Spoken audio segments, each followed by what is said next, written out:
السلام علیکم ویورز. دوسرا سوال ہے محمد فیضان ہے، ان کا تعلق سیالکوٹ سے ہے لیکن روزگار کے سلسلے میں اسلام آباد ہوتے ہیں. وہ کہہ رہے ہیں کہ جی ایک ویڈیو بنائیں یا کم از کم تفصیل سے بتا ہی دیں کہ کیریئر کا انتخاب کیسے کریں. تو سارے لوگ جس کو اٹھاؤ وہ سرکاری ملازمت کا خواب آنکھوں میں لیے پھرتا ہے جو پورا نہیں ہوتا، تو یا ادھر ادھر سوچتے ہیں. تو اچھا سوال لمبا ہے لیکن اصل میں بات اتنی ہے جتنی فیضان صاحب نے پوچھی. تو فیضان صاحب، میں خود تھوڑا سا اس سلسلے میں ڈسا ہوا آدمی ہوں. میرے باپ دادا بہت پڑھے لکھے لوگ تھے، ہائیلی ایجوکیٹڈ، لیکن اس کے باوجود میں آج بھی سوچ کے حیران ہوتا ہوں کہ میرے والد نے کیوں نہیں میری بات سنی. انہوں نے زبردستی مجھے اکنامکس پڑھائی. اچھا، ان کا ایک کمپلیکس تھا کہ ہمارے گھر کی تو میری پھوپھیاں نے وہ اس زمانے میں ایم ایس سی، کسی نے کیمسٹری کیا ہوا تھا، کسی نے فزکس کیا ہوا تھا، تو وہ کہتے تھے کہ یہ نالائق آرٹس میں. اکنامکس انہوں نے گن پوائنٹ پہ مجھے پڑھائی.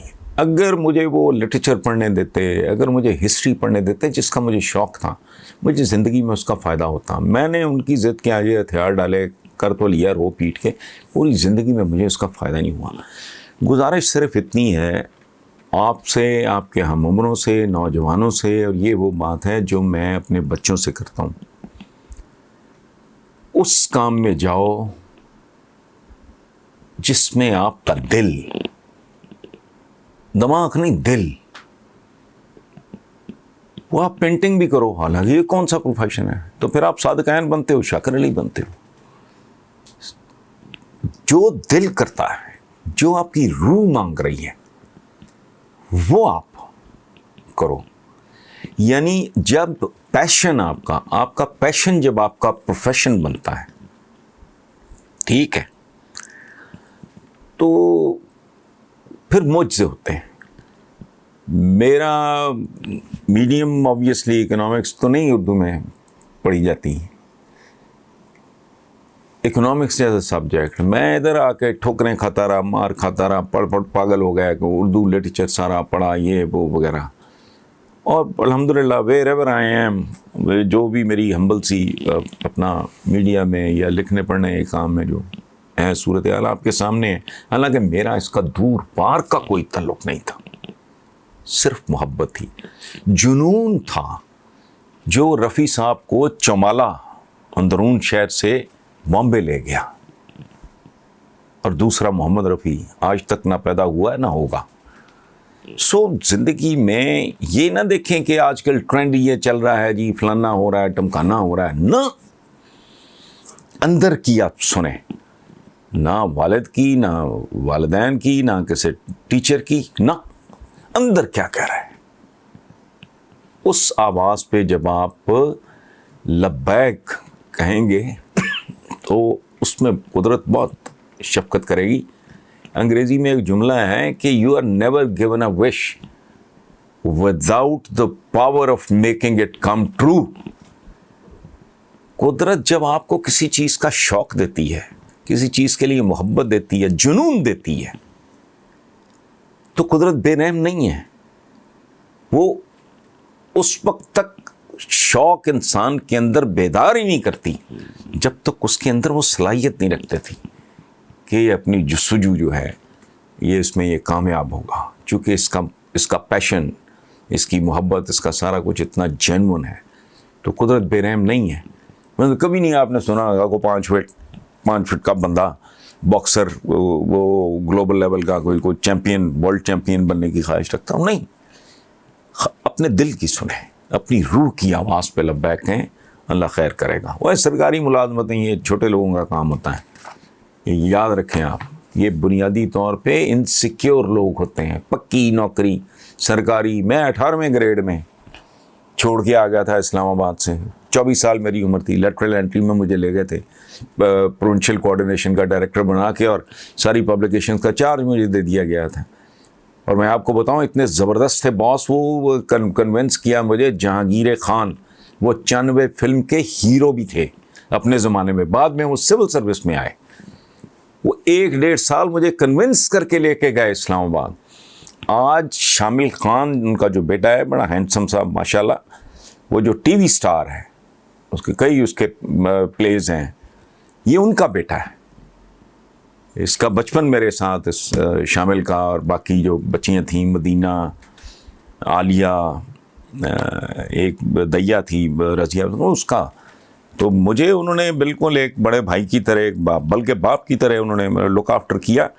اور and when he was transferred from provincial coordination I resigned. انہوں نے روکا مجھے، ڈاکٹر اجمل ہوتے تھے، سیکرٹری تھے ایجوکیشن، انہوں نے روکا مجھے. میں نے کہا جی نہیں، میرا دس از ناٹ مائی فیوچر، پکی نوکری سرکاری. تو یہ نوکری شوکری چھوڑیں آپ، جہاں آپ کا دل کرتا ہے. ہاں اگر دل ہی آپ کا کر رہا ہے غلامی کر رہا ہے، نوکری کرنے کو، ایک باس ضروری ہونا چاہیے، نیچے سبارڈینیٹس ہونے چاہیے ڈانٹنے کے لیے، پھر کر لیں، باقی نہیں. اور ملک ریاض صاحب نے 3-4 دفعہ میری فون پہ بات ہوئی. ملاقات جو واضح طور پہ مجھے یاد ہے صرف ایک ہے. میں نے ان کے کبھی کسی ادارے کے ساتھ لین دین، مجھے پتہ نہیں وہ بندہ رہتا کہاں ہے، مجھے پتہ نہیں اس آدمی کا آفس کہاں ہے.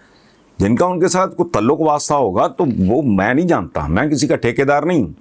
اچھا، تو ملک صاحب ہمیشہ میری اس طرح کی اپیل پہ بڑا برا مناتے تھے، اور کہتے تھے کہ آپ اپنا کالم نہ ضائع کیا کریں، آپ مجھے بتا دیا کریں. اور پیٹھ پیچھا ان کا آپ نے بات کی ہے. اور ایک دفعہ اس بچے کا داخلہ بھی انہوں نے وہ کرایا، وہ جو سیلف فائنانس اسکیم کے تحت. پھر وہ اس طرح کے 3 کام مجھے یاد پڑتے ہیں. میں باز نہیں آیا، میں نے کبھی ان کو براہ راست کال، نیور. کالم پڑھ کے وہ گلا کرتے ہیں کہ میں کتنی بار آپ کو کہہ چکا ہوں کہ آپ اپنا کالم کسی اور موضوع پہ لکھ لیا کریں، اس پہ ضائع نہ کیا کریں، میرے ذمہ لگا دیا کریں کام. یہ اس آدمی کی خوبصورتی ہے، بڑائی ہے. ٹھیک ہے، اس کے علاوہ میرا کیا لینا دینا بھائی؟ میں تو جانتا نہیں وہ آدمی رہتا کہاں ہے. اور پھر 10 مرلے، اس کی اوقات کیا ہے؟ وہ میں لاکھوں روپیہ ٹیکس دینے والا آدمی ہوں، اور اب سے نہیں، 2 سال سے نہیں، 4 سال سے نہیں، کوئی الیکٹرانک میڈیا کے آنے کے بعد نہیں، بہت پہلے سے. تو 10 مرلے. اچھا، دکھ مجھے الزام کا نہیں ہے، مجھے گھٹیا پن کا دکھ ہے. وہ 10 مرلے تم ڈال رہے ہو میرے کھاتے میں، تو ہوش کرو کہ تھوڑا بہت پروپ تو بندہ کر لیتا ہے. وہ تھوڑی عقل کا ثبوت دو. تو یہ لیکن ہمارے بچپن سے سنتے آ رہے ہیں، ہمارے بزرگ کہاں کرتے تھے کہ کتوں اور قافلوں میں دیرینہ رشتہ ہے. کتے بھونکتے رہتے ہیں، قافلے چلتے رہتے ہیں. اب انہوں نے کوئی بندہ، حتیٰ کہ بندیاں بھی نہیں چھوڑی انہوں نے، جن کے انہوں نے نام نہیں. اور میں کہتا ہوں بھی کہ بھئی جس آپ اکاؤنٹ کی بات کر رہے ہو، میرے پاس آ جاؤ،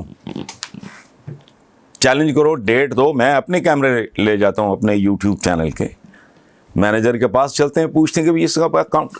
اچھا، جائیداد کہیں بھی آن لائن چیک کی جا سکتی ہے. اچھا چلو، میری اہلیہ کے نام پہ، میرے بچوں، میرے بھائی کے، میرے کسی دوست کے نام پہ، میرے کسی دور پار کے رشتے، میرے ماشاءاللہ بہن بھائی ہیں. My children are grown up. میری بیٹی یونیورسٹی میں ہے، بیٹا میرا یونیورسٹی میں اب پہنچا ہے، بیٹی یونیورسٹی سے فارغ ہو رہی ہے، بیٹا میرا یونیورسٹی میں انٹر ہو رہا ہے. ان کے نام پہ، بھائی کے، کسی بہن کے نام پہ، بہنیں 3 میری باہر ہیں، ان کا لینے دینے. باقی جو ہے وہ کو خدا کا خوف کرو تم. اچھا، اور سب سے بڑی بات اور آخری پیغام، جس طرح تم نے کوئی نام نہیں چھوڑا، یہ جو کوئی بھی ہوگا، یہ گندگی کے ڈھیر ہیں جن کو زبانیں اللہ نے دی ہوئی ہیں، جو چاہے کریں گے. ان میں سے کچھ لوگ، میں سب کا ٹھیکہ نہیں لیتا، میں کچھ لوگ تو ہیں جن کی میں قسم کھا سکتا ہوں.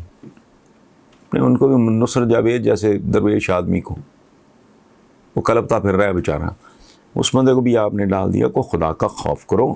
لیکن پھر وہی بات کہ اگر قافلے چلیں گے تو کتے بھونکیں گے، یہ چلتا رہے گا. تو کوئی سر پیر تو ہو نا. کسی زندگی کی کسی سٹیج پہ 10 مرلے کا پلاٹ، او بھائی، my children own property in defence. مجھے ڈیفینس پسند نہیں ہے، میں کبھی میں نے رہنا چاہیے نہیں. تو وائی شوڈ آئی؟ جو بندہ لاکھوں روپیہ سال کا ٹیکس دیتا ہو، اور اب سے نہیں، یہ برس سے ہے، اور کوئی چاہت نہیں، کوئی خواہش نہیں، کوئی اور کام کاروبار نہیں، ساتھ 50,000 آفرز، ٹیمپٹیشنز، یہ کر لیتے ہیں وہ. میں نے کہا یار چھوڑو، میرے پاس پہلے ہی بہت ہے. میں مدت ہوئی فل سٹاپ لگا چکا ہوں زندگی میں. بچوں کے لیے اچھی ایجوکیشن، اچھی تربیت اور ایک ٹیک آف کا جو ہوتا ہے سامان وہ کافی ہے. میں نے ٹھیکہ لیا ہوا ہے ان کا، اولاد کا بھی نہیں، ایک حد تک ہے جتنا حکم ہے ہمیں کہ فیسیلیٹیٹ کرو اچھی تعلیم، اچھی تربیت. تو اس طرح کی آخری بات کہ جو کوئی بھی یہ لوگ ہیں، اور یہ پہلی بار نہیں ہو رہا، ایگزیکٹلی یہی بات اس دفعہ لسٹ خیر بہت ہی لمبی ہے.